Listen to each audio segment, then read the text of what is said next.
Attention avec ce ballon au point du penalty. On pressionnant ce petit festival. Fente suivi d'un crochet magistral. Mbappé qui accélère. Il se cherche la fenêtre du tir peut-être. Laissez-la compter sur ses jaillissements de la défense adverse. Attention avec ses tacles, il est autoritaire. Une faute en pleine surface de vérité. Il y aura bel et bien penalty. Penalty. L'arbitre qui va indiquer le point de penalty. L'attention avec la couleur du carton. C'est le rouge. Il va prendre ce petit bistol. Oasis Sport. Salut auditeurs passionnés des sports, nous débutons ce journal des sports ici à Ville-de-Béni où, dans un communiqué rendu public en la soirée de ce mercredi 27 novembre, le comité exécutif de l'attente urbaine de football de Béni informe tous les présidents et secrétaires des équipes de la première division affiliée au championnat local édition 2024-2025 de la tenue d'une réunion importante. Cette réunion est organisée dans le cadre des préparatifs pour le lancement de la phase de retour du championnat. La réunion se déroulera le vendredi 29 novembre 2024 à partir des 15h précises. La ponctualité est donc vivement recommandée afin de garantir une bonne organisation et de permettre une discussion efficace sur les questions clés relatives au déroulement de la suite du championnat. Étant donné l'urgence des sujets à traiter, la présence de chaque responsable est donc essentielle. La participation active de tous est capitale pour assurer le bon fonctionnement et le succès de cette nouvelle phase compétitive. À Butembo, les championnats de la deuxième division de Butembo s'est poursuivi ce mercredi 27 novembre au stade André Van Nevel. Lors de la première rencontre, les DC Alpha et les FC Regala se sont neutralisés sur un score de 1 but partout. En seconde opposition, les FC Kahala Maheria s'est imposé face au Racing Club de Kivu RCK dans un match spectaculaire conclu sur un score de 4 buts contre 3. C'est jeudi 28 novembre, place à la 9e journée des équipes de la première division. Les premiers duels mettront aux prises la Senzoi et l'US Mouchanka dans un match qui promet d'être disputé.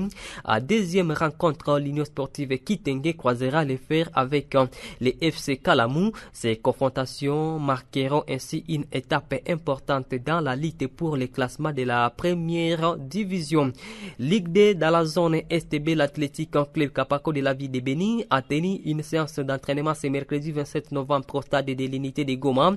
Cette session s'inscrivait dans les préparatifs de leur prochain match contre les FC ETSL prévu le samedi 30 novembre. Sous la direction du coach Moudimbe Mayaï, les joueurs ont travaillé sur des exercices axés sur la cohésion et l'amélioration de la construction du jeu.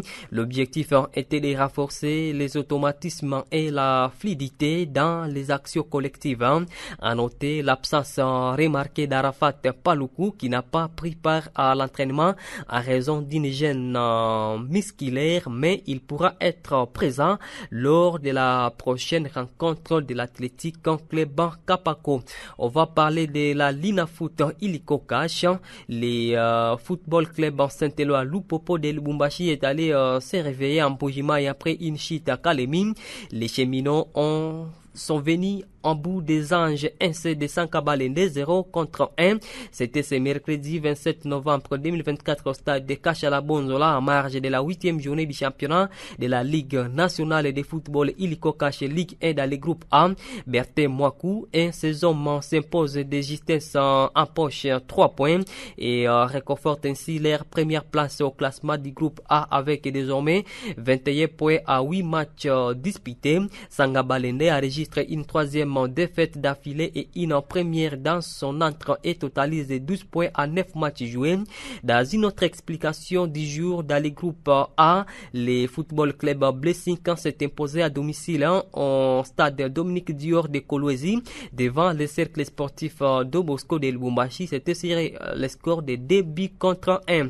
D'une discipline à une autre pour terminer, les Lions de la Terranka du Sénégal ont largement dominé les Harambee Stars du Kenya. Ce mercredi 27 novembre lors du match inaugural de la CAN féminine de handball. La rencontre qui s'est tenue au gymnase jumelé du stade des Martyrs de Kinshasa s'est soldée par un score écrasant de 39 contre 9 à faveur des Sénégalaises. La prestation des joueuses sénégalaises a été maîtrisée de bout à bout. Leur entraîneur Yassine Meswadi s'est dit satisfait de cette victoire et a insisté sur l'importance d'aborder chaque match avec prudence dans cette compétition qualificative pour la Coupe du monde de handball. En revanche, Herbert Jack, le sélectionneur du Kenya, a exprimé l'espoir de remporter d'autres rencontres pour décrocher une place à quart de finale.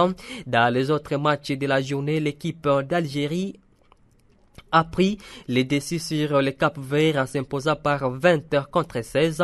Par ailleurs, les Lions indomptables du Cameroun ont remporté leur duel face à la Guinée sur le score de 32 contre 26. Et l'Angola a démarré en forte leur campagne de la CAN handball féminine avec une victoire éclatante de 36 contre 23. C'était contre la Tunisie. Et match maîtrisé du début à la fin, confirmant ainsi leur statut des favorites du tournoi.